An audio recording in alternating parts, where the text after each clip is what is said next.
ओम शांति। 11 दिसंबर 91। सत्यता की सभ्यता ही रियल रॉयल्टी है।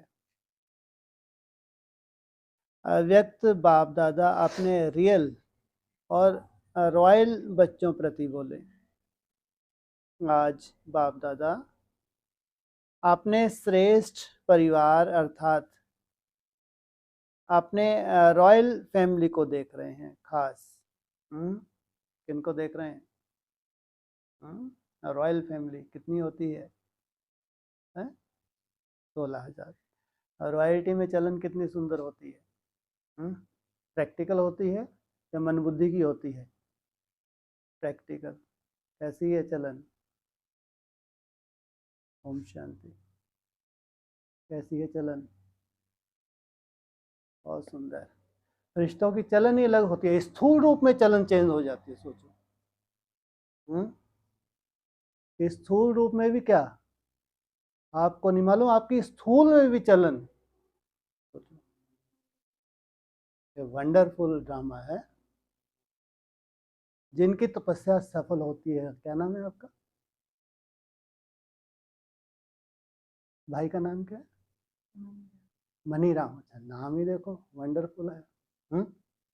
जैसा नाम वैसा चलन। प्रैक्टिकल चलन की बात है। यहाँ तो हर चीज प्रैक्टिकल होगी। देवता अगर प्रैक्टिकल है तो प्रैक्टिकल होंगे, मन बुद्धि से होंगे। प्रैक्टिकल है भी बड़े हैं ना, काफी सीनियर हो। सारे कल्प में सबसे रॉयल आप श्रेष्ठ आत्मा ही हो। क्या पूरे कल्प में? ये रॉयल्टी कितने जन्म की है? पूरे कल्प की है। अनादि आत्मिक स्वरूप में भी सबसे श्रेष्ठ रॉयल आत्माएं हो और आदि स्वरूप देव आत्माओं के रूप में भी रॉयल राज अधिकारी रॉयल फैमिली हो।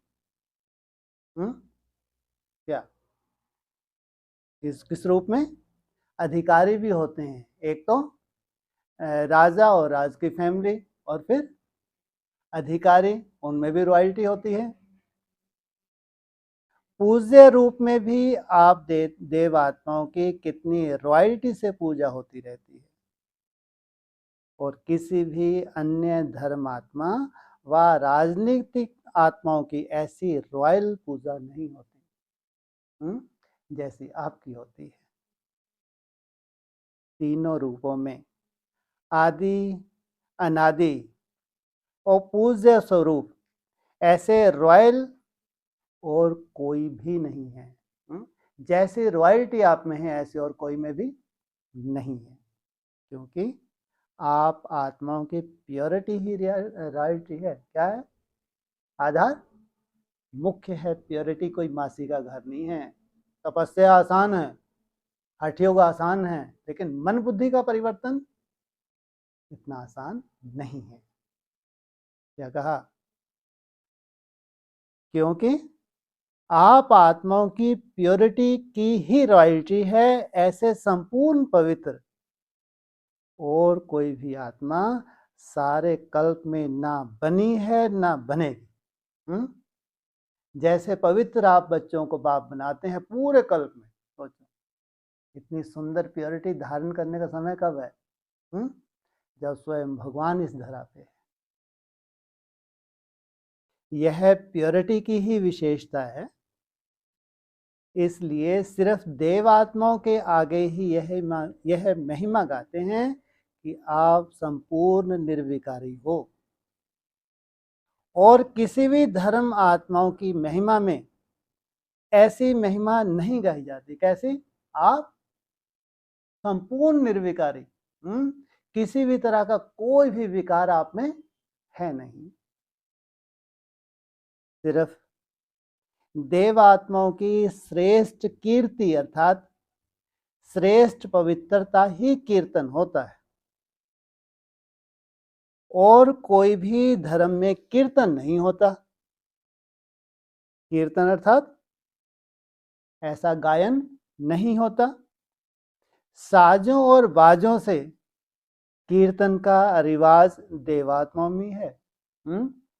साज भी हैं तो बाजे भी बजाते हैं। वह संगम युग के शक्ति स्वरूप में है। यह संपूर्ण पवित्रता के विधि की सिद्धि है। संपूर्ण पवित्रता के विधि को प्रैक्टिकल में जीवन लाया, उसको कहते हैं सिद्धि। इसलिए आप जैसी रूहानी रॉयल्टी और किसी आत्मा की नहीं है। चेक करो, ऐसे प्योरिटी की रॉयल्टी कहाँ तक आई है। और कोई कोई में नेचुरल होता है। क्या क्या नेचुरल होता है? बोलो प्योरिटी। हाँ, ये बैठी है साक्षात देवी, क्या नाम है इसका? सरिता। वंडरफुल, एक से एक सुंदर है यहाँ पे। प्योरिटी हमारा नेचुरल। सोचो कितनी सुंदर अपना व्यक्तित्व रहा है अनेक जन्मों का। नेचुरल हो, और हमको मेहनत करके वाइब्रेशन को, वो वाइब्रेशन आ ही ना पाए आपकी मन बुद्धि तक। ये बहुत वंडरफुल ड्रामा बनने जा रहा है कि प्रैक्टिकल जो देवते हैं वो प्रैक्टिकल ही दिखेंगे। फिर हठ करके धारण करना में अंतर है। इसलिए चेकिंग और चेंज बहुत अंतर हो जाता है। रूहानी रॉयल्टी की सबसे श्रेष्ठ निशानी है रॉयल्टी अर्थात रियलिटी अर्थात सत्यता। जैसे आत्मा का अनादि स्वरूप सत्य है। क्या है अनादि? माना अनादि है। हाँ, आत्मिक स्वरूप माना अनादि। सत्य अर्थात अविनाशी और सत्य है। ये अविनाशी भी है और सत्य भी है। इसमें असत्यता कब आई? द्वापर युग से अपन धीरे धीरे इस सत्यता को भूलते गए और देहभान बढ़ता गया। जैसे बाप की महिमा विशेष यही गाते रहते हैं, सत्यम शिवम सुंदरम। सत्य ही शिव है और गॉड इज ट्रुथ कहा जाता है। आपको कैसा बनाता है आके? कैसा बनाता है? हा? जो जैसा है वैसा ही बनाता है। तो बाप की महिमा सत्य अर्थात सत्यता की है। ऐसे रॉयल्टी अर्थात रियलिटी सत्यता जरा भी बनावटी या मिलावटी ना हो। इसमें अपने हिसाब से, अपनी बुद्धि के हिसाब से मिलावट करने वाले तो ढेर हैं, अंदर बाहर से एक होते ही नहीं। तो मिलावट करते नहीं करते? करते। चाहे बोल से, चाहे कर्म से, चाहे संबंध संपर्क में मिलावट व बनावट नहीं। तो ये मिलावट बनावट आई कहाँ से? ये संक्रमण कहाँ से हो गया? ये शंकर बीज कहाँ से डल गया? ये वर्ण शंकर पैदा कहाँ से हो गए? गीता में है ना। क्या वर्ण शंकर किस लिए रचना रची? वर्ण शंकर कब पैदा होते हैं? सृष्टि का विनाश करने के लिए। तो मिक्सचरिटी अर्थात एक है श्रीमत, एक है अपनी मन मत से मिक्स करना। तो संक्रमण पैदा हो गया, विनाश। जिसको साधारण भाषा में बाप दादा कहते हैं सच्चाई, अगर क्या नहीं है, मिक्स नहीं किया है तो रॉयल आत्माओं की वृत्ति, दृष्टि, बोल और चलन सब एक सत्य होती है, सत्य होगी। ऐसे नहीं कि वृत्ति में एक बाप हो और बोल में दूसरा बनावटी भाव हो। इसको रॉयल्टी व रियलिटी नहीं कहा जाता। आजकल बाप दादा बच्चों की लीला देखते भी हैं, सुनते भी हैं। क्या है? क्या करते हैं? बच्चों की लीला, लीला को कहते हैं लीलाधर, फिर कहते हैं मायाधर। कहते नहीं कहते? क्या देखते रहते हैं? बच्चों की लीला देखते रहते हैं, सुनते भी हैं। कई बच्चे बात को मिलाने और बनाने में बहुत होशियार हैं, बुद्धि ज्यादा है।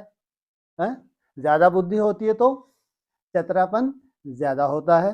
तो बात को मिलाने और बनाने में बहुत होशियार हैं, क्योंकि द्वापर से मिलावट और बनावट की कथाएं बहुत सुनी हैं। तो इस ब्राह्मण जीवन में भी वह संस्कार इमर्ज कर लेते हैं। भक्ति मार्ग के संस्कार हैं और भक्ति मार्ग मुर्दाबाद होता है। ऐसे अच्छे रूप से बात बना लेते हैं जो झूठ को बिल्कुल संपूर्ण सत्य बना देते हैं और सत्य को झूठ सिद्ध कर देते हैं। ये तो महाकनिष्ठ ब्राह्मण, क्या इतना सुंदर तरीके से अपनी कमजोरी को क्या किया, ताकि हमारी कमजोरी प्रत्यक्ष ना हो जाए, तो सत्य को भी क्या कर दिया इन्होंने, झूठ सिद्ध कर दिया। कितना बोझ चढ़ा लिया। और जहां तक ये बोझ फैला है, एकदम नीचे ही नीचे, कहां नई दुनिया आ रही है, कहां दुर्गति को जा रहे, अंतर हो गया। तो सत्य को भी झूठ सिद्ध कर देते हैं। इसको कहा जाता है अंदर एक बाहर दूसरा। तो क्या यह रियलिटी है? फिर तुम माथा मारो, नई दुनिया आ गई, मेरी ये दुर्गति क्यों हो गई? तो क्या कहते हैं, क्या ये रियलिटी है? नहीं है ना। तो ऐसे पवित्रता की रॉयल्टी अर्थात रियलिटी, यह रॉयल्टी की निशानी है। अगर यह निशानी नहीं है तो समझो प्योरिटी की रॉयल्टी नहीं आई है। सत्यता नहीं आई है तो प्योरिटी की रॉयल्टी नहीं आई है। वह परसेंटेज में आई है, संपूर्ण नहीं है। रियलिटी की दूसरी निशानी बाप दादा सदा सुनाते रहते हैं, सच तो बीठो नच, झूठ तो दुर्गति। झूठ होगा, झूठा होगा तो दूर फिक जाएगा, सोल प्रवेश करेगी। सच्चा होगा तो करीब आ जाएगा, दूर होगा करीब आएगा। करीब आएगा, कैसे करीब आएगा? यहीं से ऐसा छिटकारा मार दो। कहाँ दूर वाले को बोलो, ए पानी, कहाँ यहीं एक पिचकारी लग रहा, ऐसे मार दो। तो सच्चा होगा तो कहाँ जाएगा? करीब आएगा, दूर जाएगा? करीब आएगा। तो सच्ची आत्माएं सदा खुशी में नाचती रहे। कल से यहाँ रख देना, तुम्हारी तो प्रोग्रेस है। क्या सच्ची आत्माएं खुशी में नाचती रहेंगी? क्या कौन सा ड्रामा बनने जा रहा है? सच्ची आत्माएं खुशी में नाचती रहेंगे। अरे स्वर्ग है तो दुखी होंगे, चेहरे दुखदाई बने होंगे, निचड़े हुए होंगे, या सदा भरपूर होंगे? चेहरों से ही सेवा होनी है, बाबा ने बोला है। तुम्हारा चेहरा और चलन क्या करेगा? सेवा करेगा। कभी खुशी कम, कभी खुशी ज्यादा, ऐसा नहीं होगा। दिन प्रतिदिन हर समय और खुशी बढ़ती रहेगी, दिन प्रतिदिन, हर समय। रियलिटी की निशानी है सदा खुशी में नाचना। तो उनका वाइब्रेशन कैसा होगा? नैन और चैन कहते हो ना, रॉयल्टी का अर्थ भी है चित्त से भी और नैन चैन से भी सदा हर्षित। चित्त से भी, चित्त किसी का शांत हो, चित्त किसी का खुशियों से भरा हो, चित्त से ही तो फिर कहाँ से दिखते हैं? नैन और विचलित नहीं होते। जितनी कमजोर आत्मा होती है तो क्या होती है? विचलित। नहीं तो अंदर चित्त अगर तुम्हारा शांत है, चित्त में खुशी है, तो तुम्हारे नैन कैसे होंगे? खुशी से भरपूर। सिर्फ बाहर से हर्षित मुख नहीं, लेकिन चित्त में भी हर्षित, तुम्हारा अंतःकरण भी मुस्कुराए। ये तो तुम्हारी मन बुद्धि का मामला है, तो बहुत सूक्ष्म सब्जेक्ट है। हर्षित चित्त, हर्षित मुख, दोनों हर्षित हों। पहले मुख या चित्त? पहले चित्त। कई बार ऐसे भी होता है कि अंदर चित्त में खुशी नहीं होती, लेकिन बाहर मुख में समय प्रमाण खुशनुमा बन करके दिखाते हैं। तो टिक पाएंगे ज्यादा समय? समय अनुसार क्या क्या, ही, तो ये ही बचेगी। बाहर का बनावटी तो रह ना सके, लेकिन अंदर का तो तुम कितना भी गुप्त रहो, स्वतः ही तुम्हारा चेहरा चमकेगा।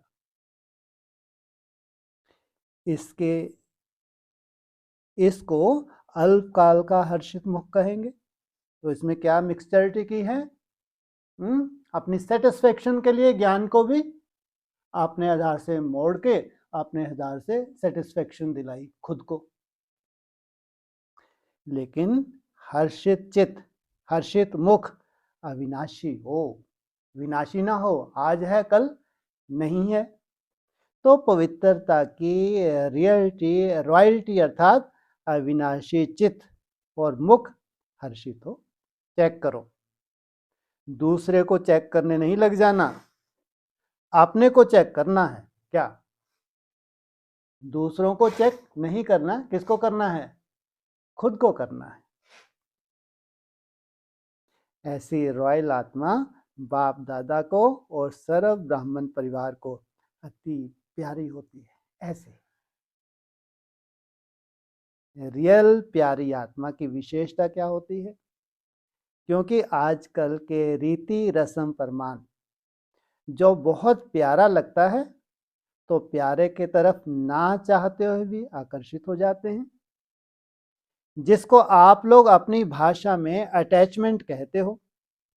क्योंकि प्यारा है तो अटैचमेंट तो होगा ही। सबसे ज्यादा अटैचमेंट किससे होता है? किससे? सबका होता है। किससे? हाँ, भगवान से। किससे होता है? भगवान से। सबको कितना प्यारा लगता है, कितनी आकर्षण है। तो अटैचमेंट तो होगा ही ना, लेकिन रियल और रॉयल प्यार की निशानी है वो जितना ही प्यारा होगा उतना ही न्यारा भी होगा। सबसे बड़ा कारण क्या है कि क्यों अटैचमेंट है? पूरी दुनिया क्यों उसकी तरफ आकर्षित होती है? कारण, हाँ, वो न्यारा है। और यहाँ जितना जो न्यारा होगा तपस्वी, उतना ही स्वतः ही सबका प्यारा बनेगा। स्वतः का वाइब्रेशन इतना सुंदर हो गया, इतना सुंदर कि सबको आकर्षित कर रहा है। इसलिए एक योगी सबको आकर्षित करता है, भोगी कभी आकर्षित नहीं करता। जितना आपका योग बढ़ता जाता है, अपने प्योरिटी के आकर्षण बढ़ती जाती है। इसलिए वह ना स्वयं एक्स्ट्रा अटैचमेंट में आएगा, ना दूसरा उसकी अटैचमेंट में आएगा। आधार क्या बना? न्यारापन। इसको कहा जाता है रियल प्यार, संपूर्ण प्यार। न्यारापन से जो प्यार है, भगवान के प्रति जो आकर्षण है, जो जितना भगवान की तरफ आकर्षित होगा, क्या होता जाएगा? दुनिया से, ब्राह्मणों की दुनिया से भी क्या होता जाएगा? न्यारा। और बाप का प्यारा, तो सबका क्या हो जाएगा? स्वतः ही प्यारा हो जाएगा। वह हर्षित रहेगा, आकर्षित भी होगा। क्या? हर्षित भी होगा तो आकर्षित भी होगा, परंतु हद की आकर्षण वाला नहीं होगा। हद की आकर्षण एक दो को होती है, थोड़ा वो संस्कार मिल रहे हैं तो वहां आकर्षण। बेहद की आकर्षण सबको आकर्षित करे, ये है प्योरिटी, वो है इम्प्योरिटी। तो रियल और रॉयल की निशानी क्या हुई? अति प्यारा और अति न्यारा। तो रॉयल्टी की और विशेषता है, उस आत्मा में कभी किसी भी प्रकार के, चाहे स्थूल चाहे सूक्ष्म, मांगने के संस्कार नहीं होंगे। रॉयल आत्मा, चलन इतनी रॉयल, पर्सनैलिटी इतनी सुंदर, वो मांगे? क्या? उसके मांगने के संस्कार क्यों नहीं है? क्योंकि अपने आप में भरपूर है। भरपूर जमदे जामदे हो जाता है? भरपूरता के क्या है? माना उसकी सेटिस्फेक्शन क्यों है? ऐसा नहीं क्योंकि संपन्न बन गई, लेकिन अपने कर्मों से, अपनी चलन से, अपनी तपस्या से अगर सेटिस्फाई है तो एक भरपूरता नहीं होगी उसमें, मांग सकती है। रॉयल, क्योंकि रॉयल आत्मा सदा संपन्न भरपूर रहती है। इतना निश्चय बुद्धि रहता होगा वो। एक भरपूरता बाहर की होती है, स्थूल वस्तुओं से, स्थूल साधनों से भरपूरता, और दूसरी होती है मन की भरपूरता। किसी के बाहर से बहुत साधन हो, सब सुविधाएं हो, कोई कमी ना हो, लेकिन मन में भरपूरता नहीं है तो कंगाल है या भरपूर है? और किसी का मन भरपूर है, वो वास्तव में भरपूर है या कंगाल है? भगवान तुमको ट्रेनिंग कौन सी देने आए हैं? मन बुद्धि तुम्हारी भरपूर हो जाए, मन कहीं भी डूबे ना, सिवाय एक बाप के कहीं भी कोई आकर्षण ना हो। जो मन से भरपूर रहता है उसके पास स्थूल वस्तु या साधन नहीं भी हो, फिर भी मन भरपूर होने के कारण वो कभी अपने में कमी महसूस नहीं करेगा। मन ही तो कारण है। तो कोई कोई होते हैं जिसको यज्ञ से जो मिल गया, हाँ जी, आप किसी का मन नहीं मानता, ये ठीक नहीं है, हमको ये दे दो, ये नहीं ठीक है, दिखता है ना, तपस्या दिखती है। नहीं तो जिसको दो देते, हाँ जी, आप देखना, आपको दिख जाए, बहुत मोटे रूप में दिख जाएगा। तपस्या दिखाने की और अंदर की बहुत अंतर है। अगर आप यहां भी देखना चाहो, अपने ही परिवार में सब दिख जाएगा। कोई कोई जैसा दिया कभी भी नहीं देखते, कलर नहीं देखें, कुछ नहीं देखें, जो मिल गया वो कोई कोई को बार बार देखेंगे, फिर बोल भी देते हैं निमित्त आत्माओं को। सोचो कितना मोटी बुद्धि है। यही समझ नहीं आ पाया कि मन को ले जाना कहाँ है। अभी भी कैसे साधनों में छोटे छोटे कहाँ कहाँ इनका मन भटक रहा है। कल्पना करके देखो, वास्तविक तपस्या है क्या? तो अपने मन में कमी महसूस नहीं करेगा। इतनी जो मन से भरपूर है, और इन छोटी छोटी बातों में उसकी बुद्धि जाएगी, ना में भी हाँ का अनुभव करेगा।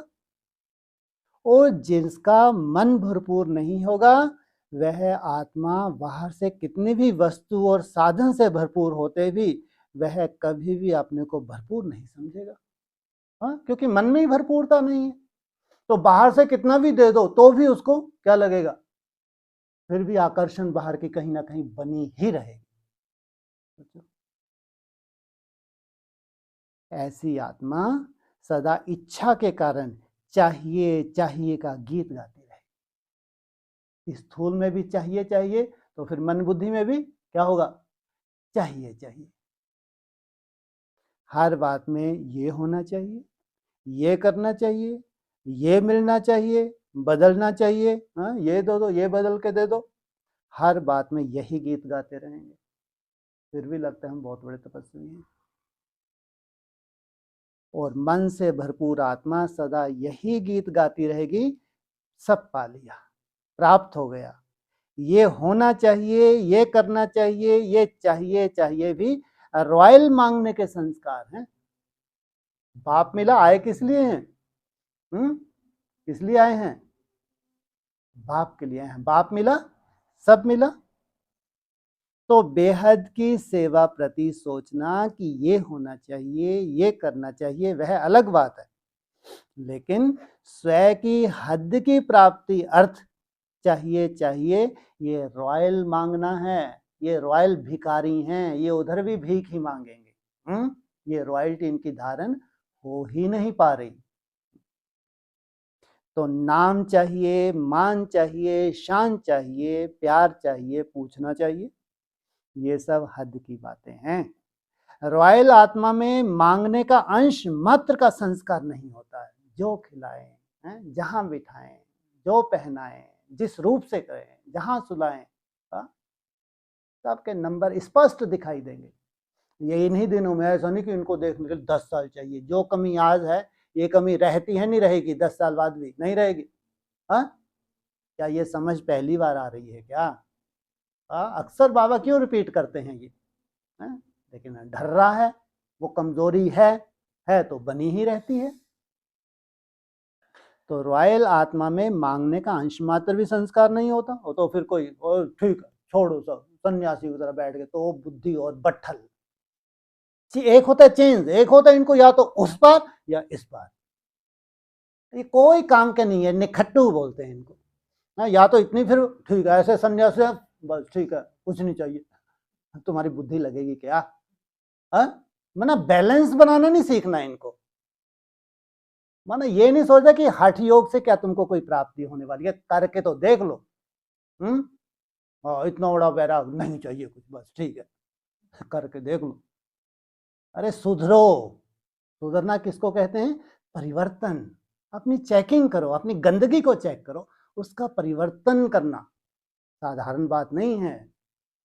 हठ करना आसान है, हठ तुम्हारा दिखना आसान है, कोई प्राप्ति करके तो दिखा दे यहाँ हठ से। और अंदर का वैराग दिखता है, न्यारा प्यारापन दिखता है, उनकी आंख नहीं डूबती है, जैसा चलाते हैं वैसे ही चलते हैं। अपनापन उनमें है ही नहीं कि हमको ऐसा चलना है, ऐसा बिल्कुल है ही नहीं। तो रॉयल आत्मा में मांगने का अंश मात्र भी संस्कार नहीं होता है, समझा? रॉयल्टी क्या होती है? राजाएं हैं, महाराजाएं हैं, प्रिंस प्रिंसेस हैं, तो उनकी रॉयल्टी क्या होती है पूछा, समझा? तपस्या के चार्ट में यह सब चेक करना। शिव जयंती आ रही है क्या? ये जो तुम तपस्या कर रहे हो वैल्यूबल डेज हैं, यह चलते ही रहता है, वाणी तो चलती ही रहती हैं, लेकिन जब खास एक टारगेट लेके चलते हैं, 2 महीने का टारगेट भी दिया। क्या दिया? 2 महीने में क्या होना है? अप्रैल तक क्या बोला? हाँ, उनको याद रहता है जी? नहीं, भूल जाते हैं। नष्टो मोहा। हाँ, दिया था ना अप्रैल तक का टारगेट। हाँ, ना इस समय कितना वैल्यूबल समय चल रहा। तो तपस्या के चार्ट में यह सब चेक करना। ऐसे नहीं मैंने किसी को गाली तो नहीं दी, क्रोध तो नहीं किया, नहीं, यह सब बातें चेक करना। अरे यहाँ कोई ऐसे मोटे रूप की गलती हो सकती है क्या? यहाँ इतनी सूक्ष्म पढ़ाई है, इतने सूक्ष्म संस्कार था, तुम्हारा ढर्रा मोटा ढर्रा, तो वो तो बहुत मोटी बात होगी। यहाँ ऐसी कोई गलती तो हो भी नहीं सकती।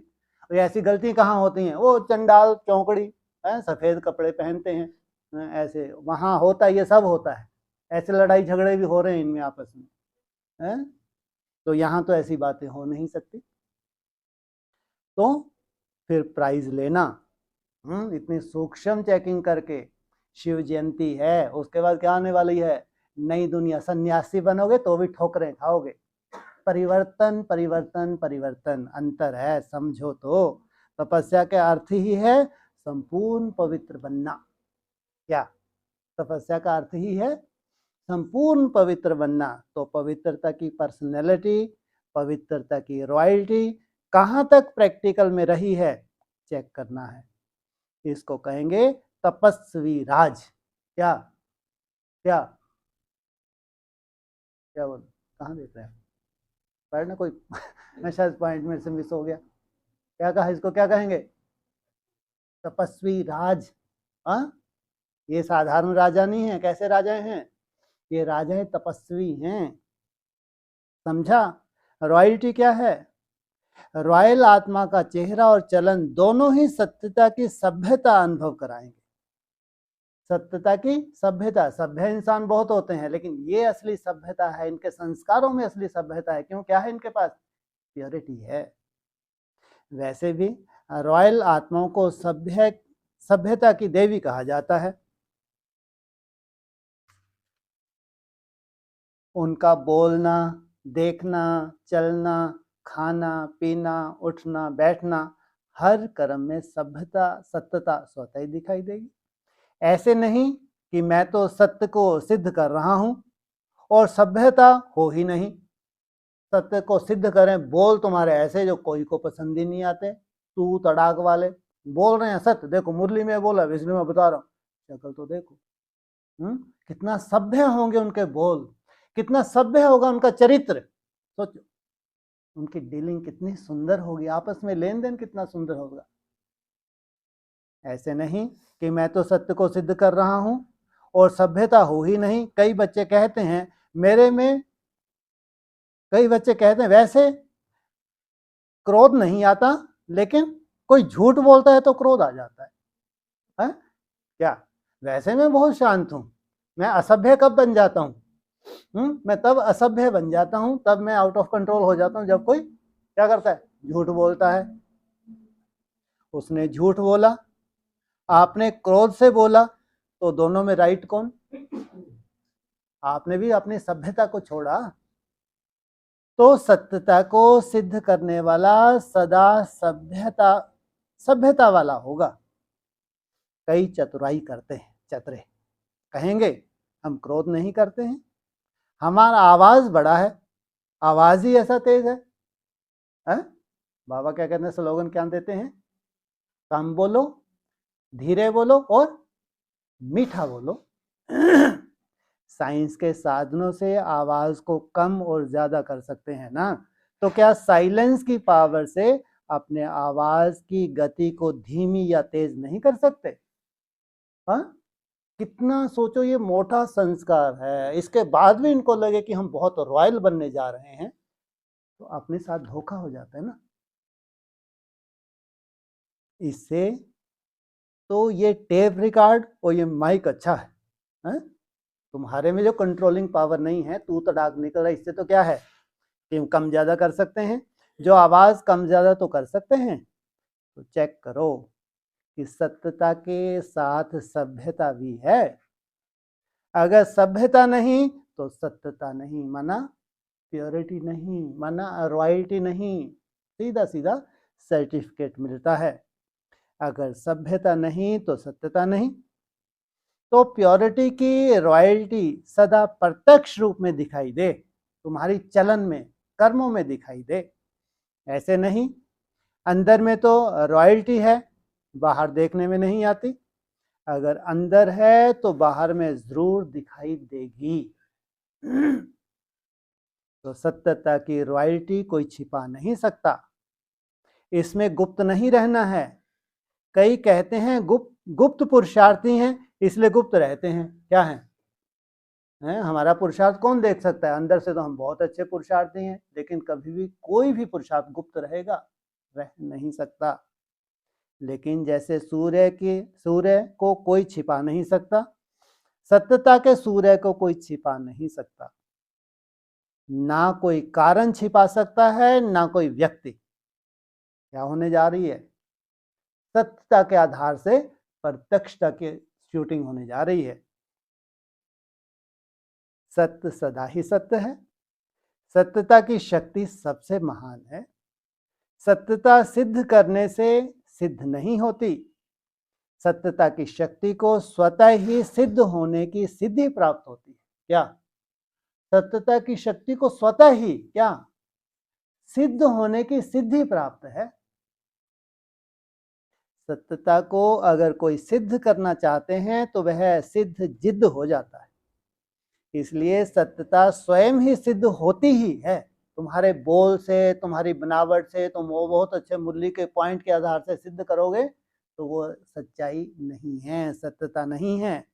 उसको सिद्ध करने की आवश्यकता नहीं है। समझा? तपस्या वर्ष में क्या दिखाना है? प्योरिटी की पर्सनैलिटी और रॉयल्टी। मुस्कुराना कोई मासी का घर नहीं है। आधार क्या है? सत्यता की प्योरिटी के आधार से रियलिटी और रॉयल्टी। अच्छा, देश विदेश के तरफ से सभी बच्चों के पत्र, याद प्यार, पुरुषार्थ के, सेवा के समाचार और दिल की रूह रेहान सब बाप दादा के पास पहुंच रही है, पहुंच गई है। बाप पहुंच रही भी है और पहुंच गई भी है। बाप दादा सभी बच्चों को नाम सहित याद प्यार दे रहे हैं। क्या भैया, आज तो बहुत नाम लिए, कितने के नाम लिए? नाम सहित। तो कुछ परिवर्तन है, कुछ नेचुरल है। नेचुरल होना तो वैसे ही बाबा सदा ही गुणगान गाते हैं, लेकिन परिवर्तन करते हैं, ये और ही ज्यादा महिमा के पात्र हैं। तो बाप दादा सभी बच्चों को नाम सहित याद प्यार दे रहे हैं। हर एक समझे पहले हमारी याद। ऐसा नहीं हो जिनका नाम नहीं लिया, कह रहे सब समझे पहले हाँ हमारी याद। क्योंकि बाप दादा याद प्यार के रिस्पॉन्ड अव्यक्त रूप से तो उसी घड़ी दे ही देते हैं, लेकिन फिर भी साकार विधि से स्वयं भी साकार में पत्र लिखते हैं या याद प्यार भेजते हैं। तो बाप दादा भी साकार विधि परमान साकार रूप में भी रिटर्न याद प्यार दे रहे हैं। बाप दादा जानते हैं कि चारों ओर उमंग, उत्साह, तपस्या का और मनसा वाइब्रेशन द्वारा सेवा का अच्छा है और रहेगा। अभी और भी आगे गुह्य राजयुक्त बातों को सामने रख पुरुषार्थ करो। क्या अभी तो असली पुरुषार्थ शुरू होने जा रहा है। तो वो राजयुक्त जो अभी नहीं समझ पाए उन सब सूक्ष्मताओं को समझ जाओ, ताकि वो रॉयल संस्कार धारण कर सको, वो अपनी तपस्या से तुम संतुष्ट हो सको। तो सेवा को महीन और महान बनाते चलो। सभी बच्चों को जो सन्मुख बैठे हैं वह आकार स्वरूप से बाप के सन्मुख हैं। ऐसे सर्व सन्मुख अर्थात सदा साथ रहने वाले नयनों में, मुख में, मन में सदा बच्चों के बाप है और बाप के बच्चे हैं। ऐसे सदा याद में समाये हुए श्रेष्ठ आत्माएं, सदा प्योरिटी के, रॉयल्टी और रियलिटी में रहने वाली आत्माएं, सदा मन से संपन्न भरपूर रहने वाली आत्माओं को बाप दादा का याद प्यार और नमस्ते। पार्टियों से मुलाकात। पहला ग्रुप, पद्मा पदम भाग्यवान आत्माएं अनुभव करते हो। इतना श्रेष्ठ भाग्य सारे कल्प में किसी को, किसी भी आत्मा का नहीं है। चाहे कितने भी नामी ग्रामी आत्माएं हों, लेकिन आपके भाग्य के आगे उन्हों का भाग्य क्या है? वह है अल्पकाल का भाग्य और ब्राह्मण आत्माओं का है अविनाशी भाग्य। सिर्फ इस एक जन्म का नहीं, जन्म जन्म का है। बाप का बनना अर्थात भाग्य का वर्षा अधिकार में मिलना। तो अधिकार तो मिल गया है ना। बच्चा अर्थात अधिकार वर्षा। अधिकार का नशा है कि उतरता चढ़ता है। आधा कल तो नीचे ही उतरे। अभी क्या करना है? चलना है, चढ़ना है या उड़ना है? पूछा। क्या करना है? कैसे उड़ेंगे? ऐसे बैठ के उड़ने वाले क्या? तो वे ठीक नहीं। योगी ऐसे बैठते हैं, उड़ना कैसे बैठते हैं योगी? योगियों की सीटिंग कैसी होती है? वो कथा सुनने वालों की कथा सुनना मतलब रोज तो सुन रहे हैं और लगे ही हैं, फिर भी बेचारे ठीक है, ड्रामा के ऊपर छोड़ रखा है। तो वो कथा सुनेंगे या बहुत अलर्ट होकर सुनेंगे? बहुत अंतर हो जाता है। सुनने सुनने में भी बहुत अंतर है। तो धारण करने में भी अंतर हो जाएगा, एक सा हो जाएगा। उड़ने वाली चीज बीच में कभी रुकती नहीं। अभी उड़ेंगे तो कितनी अवस्थाओं से ऊपर जाएंगे? अरे उड़ते जाएंगे, उड़ते जाएंगे, उड़ते जाएंगे, पहुंच जाएंगे नहीं पहुंच जाएंगे? रुकते जाएंगे, रुकते जाएंगे, रुकते जाएंगे, तो पहुंच जाएंगे नहीं पहुंच जाएंगे? एक तरफ रसातल में पहुंच जाना, एक तरफ कहाँ पहुंच जाना? एकदम ऊंची स्टेज में पहुंच जाना। तो रुकेंगे तो नीचे आएंगे, थोड़े से समय में भी रुकेंगे, फिर उड़ेंगे तो मंजिल पर कैसे पहुंचेंगे? इसलिए उड़ते रहो। लेकिन सदा उड़ेगा कौन? जो हल्का होगा। जो जितना भारी है उड़ना चाहे तो मन बुद्धि उसको उड़ने ही नहीं देगी। तो हल्के होना या तन का, मन का, संबंध का बोझ है? अगर बोझ नहीं है तो रुकते क्यों हो? जो बोझ वाली चीज है वो नीचे आती है, जो हल्की होती है वो सदा ऊपर रहती है। आप सब तो डबल लाइट हो ना। तो सदा अपने भाग्य को स्मृति में रखने से भाग्य विधाता बाप स्वतः ही याद आएगा। भाग्य विधाता को याद करना अर्थात भाग्य को याद करना, और भाग्य को याद करना अर्थात भाग्य विधाता को याद करना। दोनों का संबंध है। किसका? भाग्य का और भाग्य विधाता का। कोई भी एक को याद करो तो दोनों याद आ जाएंगे। तो चलते फिरते वाह मेरा श्रेष्ठ भाग्य, जो संकल्प में भी ना था लेकिन साकार स्वरूप में प्राप्त कर रहे हैं। क्या क्या नहीं था संकल्प में भी? क्या नहीं था संकल्प में भी? कैसा भाग्य? श्रेष्ठ क्या है? श्रेष्ठ भाग्य कौन भाग्य विधाता? क्या भाग्य विधाता? पूरे कल्प में एक ही बार जो आता है, सोचो पूरे कल्प में एक ही बार आता है, उसके हम करीब जा रहे हैं।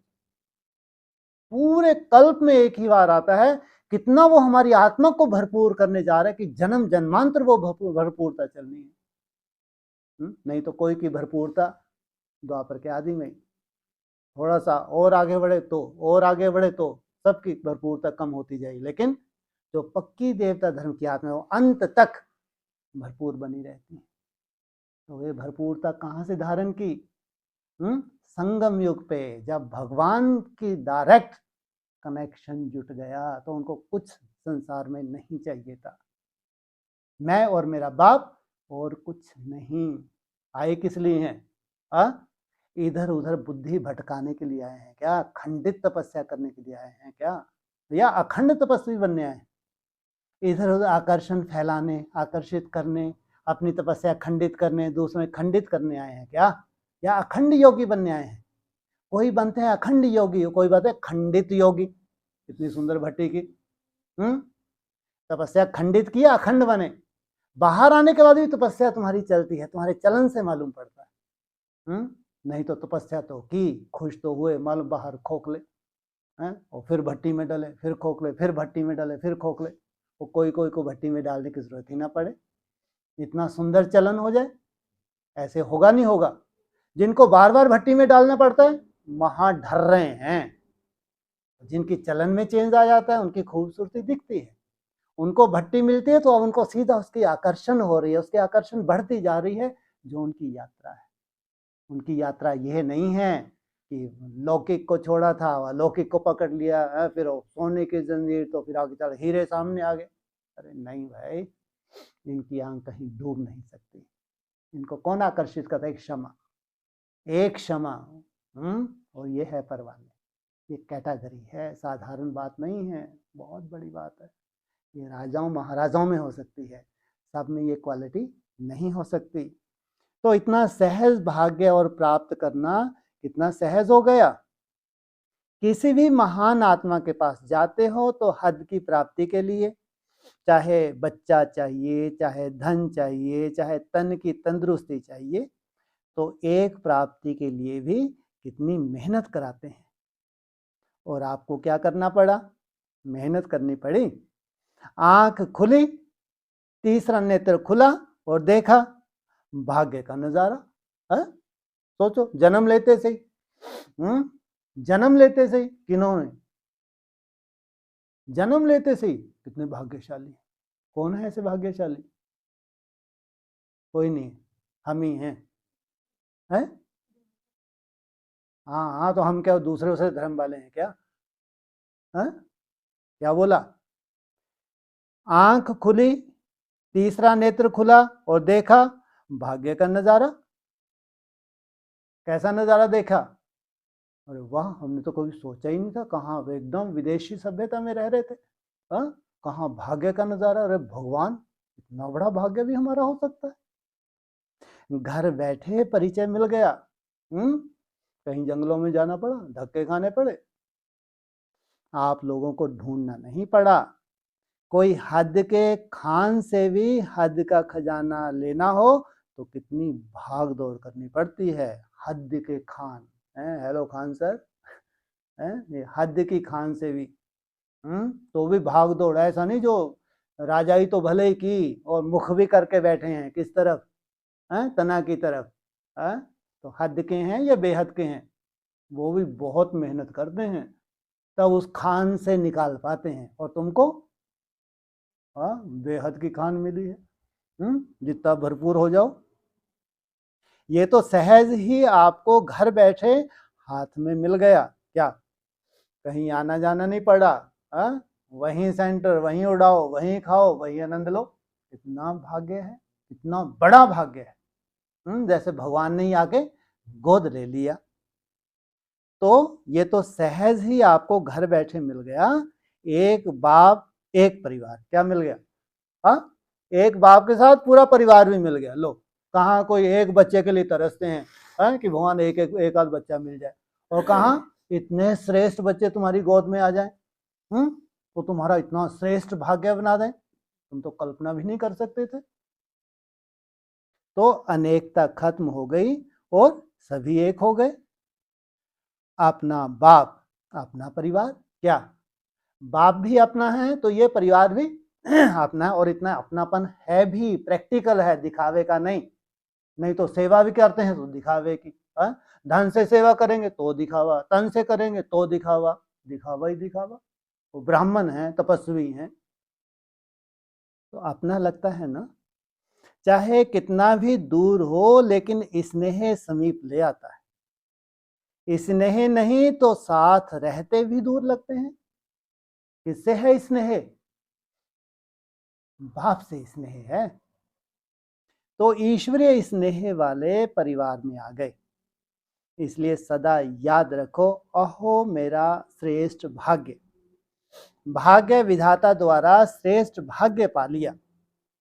जब बाप ने अपना बना लिया तो और क्या चाहिए? किसने बनाया? बाप ने अपना बनाया तो और क्या चाहिए? अच्छा बन गए हैं तो इच्छा खत्म हो गई।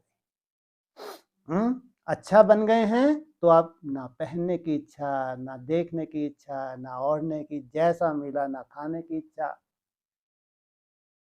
क्या इसलिए अपनी तपस्या को जानते नहीं हो, कितनी वैल्यू है तुम्हारी ये साधारण तपस्या की। तुम नहीं जानते हो, ये साधारण जो तपस्या कर रहे हो, जो तुम्हारे अंदर संस्कार ही नहीं रह रहे, जैसा चला रहे हैं, जैसा खिला रहे हैं, कोई मजबूरी नहीं है। अच्छा बन गए ना तो इच्छा खत्म हो गई। अच्छा नहीं बनते तो इच्छा रहते। जिनकी इच्छाएं हैं, ये इच्छा बनी रहेगी अभी 14 साल, इतना आसान नहीं है।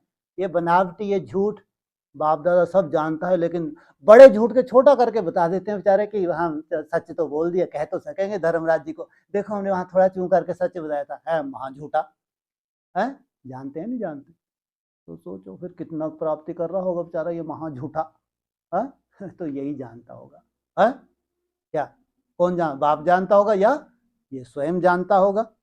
तो इच्छाएं सब संपन्न हो गई, बाप मिला, सब कुछ मिला, तो तृप्त आत्मा सदा रूहानी नशे में रहती है। इसलिए 2 महीने का टाइम दिया है, दूध का दूध।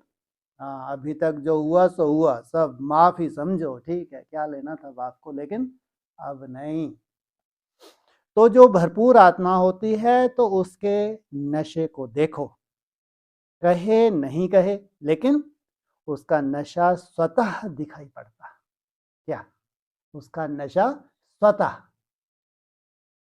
तो आपका रूहानी नशा कितना बड़ा है?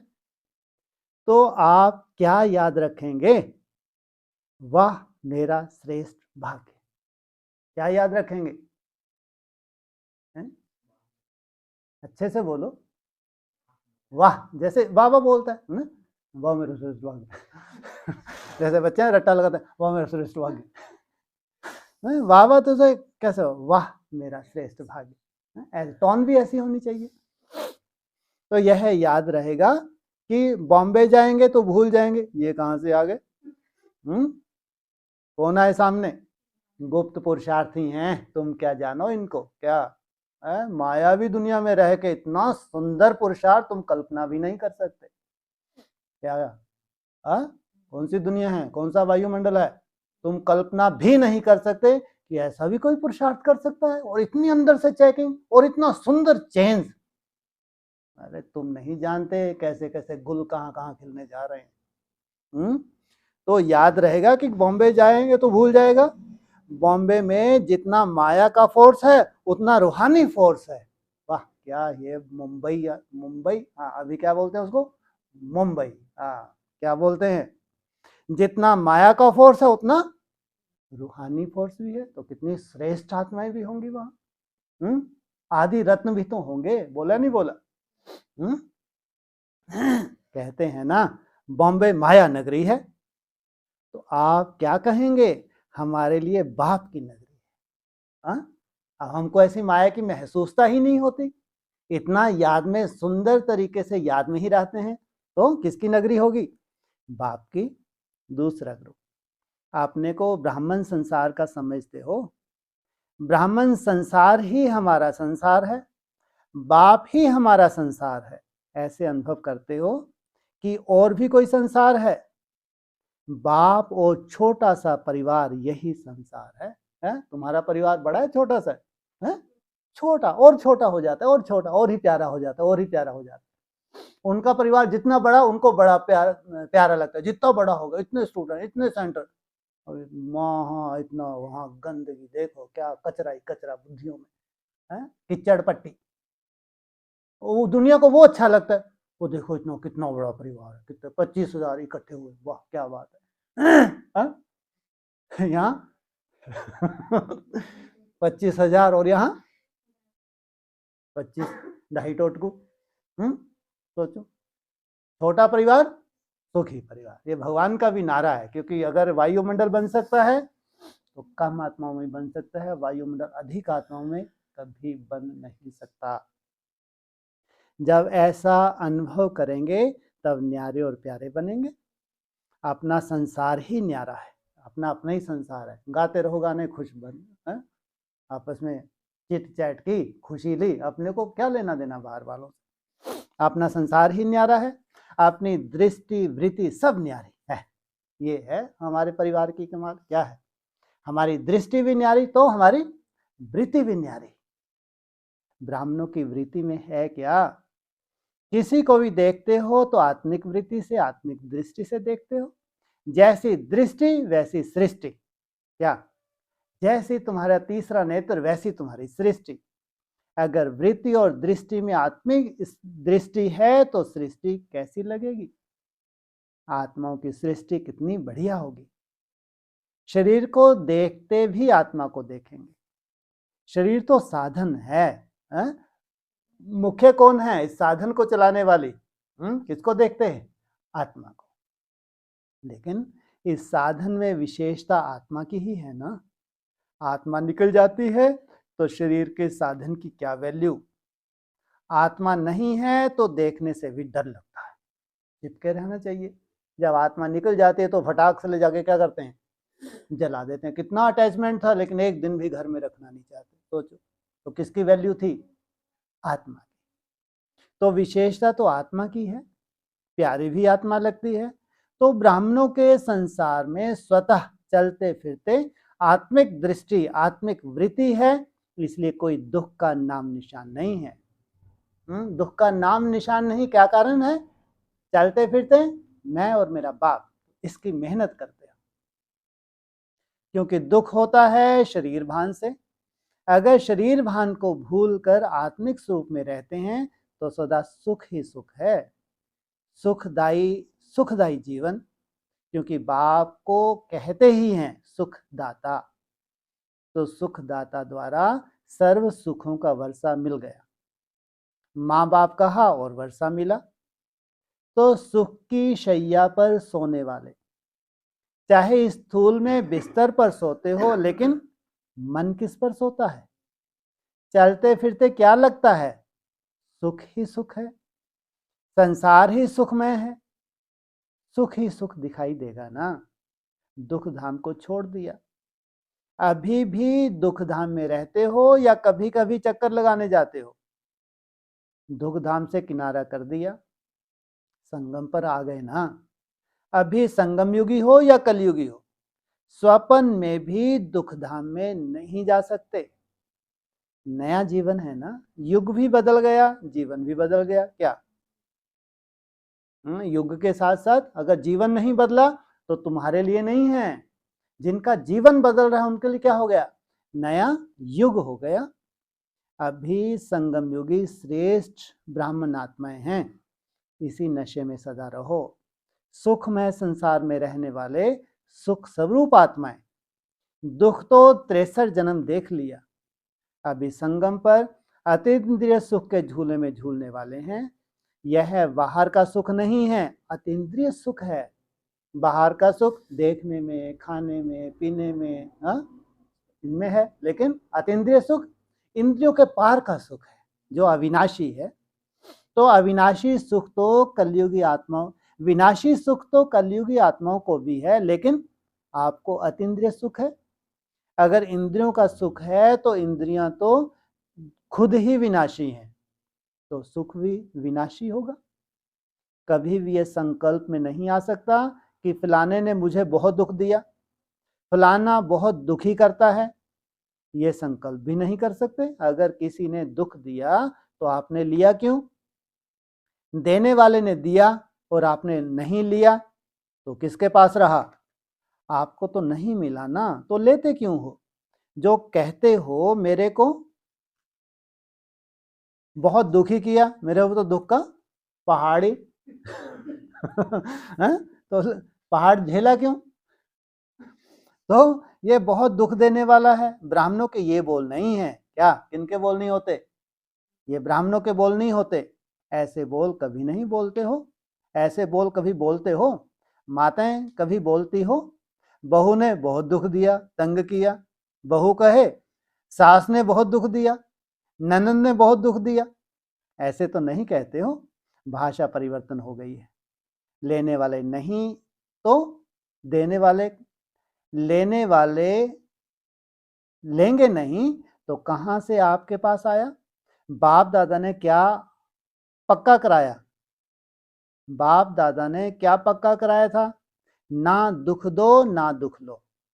हम किसको दुख देते नहीं, यह अधूरा है। दुख लेते भी नहीं। तो जब ना देंगे ना लेंगे तब अतीन्द्रिय सुख में रहेंगे। देने वाला कोई किचड़ा देवे तो ले लेंगे। दुख अच्छा या बुरा? जब बुरी चीज है तो लेते क्यों हो? वो दे देता है मजबूरी से, इसलिए ले लेते हो। अगर कोई किचड़ा फेंक कर भी जाए तो क्या करेंगे? फेंक देंगे या रख देंगे जमा करके? अगर जबरदस्ती भी कोई देता है तो खत्म कर दो। रखते क्यों हो? धारण क्यों करते हो? ब्राह्मण अर्थात सदा सुखी, सदा सुख देने वाले। ब्राह्मणों का काम है सुख देना, सुख लेना। तो सदा सुख के झूले में झूलते रहो। बाप कहते हैं सदा बाप के साथ झूले में झूलते रहो। यह भक्ति का फल है। सदा रॉयल फैमिली वाले होना। रॉयल फैमिली वाले सदा गलीचे में रहते या चलते, मिट्टी में नहीं। तो झूले में झूलो नीचे आना अर्थात मिट्टी में आना। यह देह भी मिट्टी है ना, तो देह भान में नीचे आना अर्थात मिट्टी में पांव रखना। तो जब गलती से भी मिट्टी में पांव रखते हो उस समय अपने से पूछो हम रॉयल बाप के बच्चे और मिट्टी में पांव कैसे रखें? माँ बाप के जो लाडले बच्चे होते हैं तो कोशिश करते हैं सदा गोदी में खेलता रहे, नीचे नहीं रखेंगे। तो आप भी लाडले हो। क्या माँ बाप भी क्या करते हैं? नीचे नहीं रखते हैं, सदा कितने भी भारी हो लेकिन लड़का ही रहते हैं। तो बाप भी क्या करता है? 2015 से क्या किया? भारी था हल्का था? हल्का था? भारी था तो थके कभी?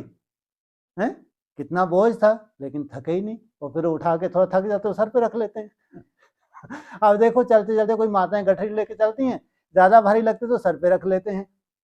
नहीं नहीं देखा? रखते हैं ना तो और ही इजी हो जाता है। तो बाप भी पहले कहाँ उठाते हैं? गोद में फिर बाद में सर पे रख के ट्रांसफर, लो भैया अब आप झेलो, बहुत झेल लिया हमने सीधा कहाँ पहुंचा दिया? कहाँ? ऊपर माना परम धाम। शरीर नहीं छूटा, कहाँ पहुंच गए? हाँ, बाप के पास परम धाम। तो आप भी लाडले हो। जब बाप ने इतना सकीलधा लाडला बना दिया तो लाडले होकर चलो, साधारण नहीं बनो। अच्छा, ओम शांति।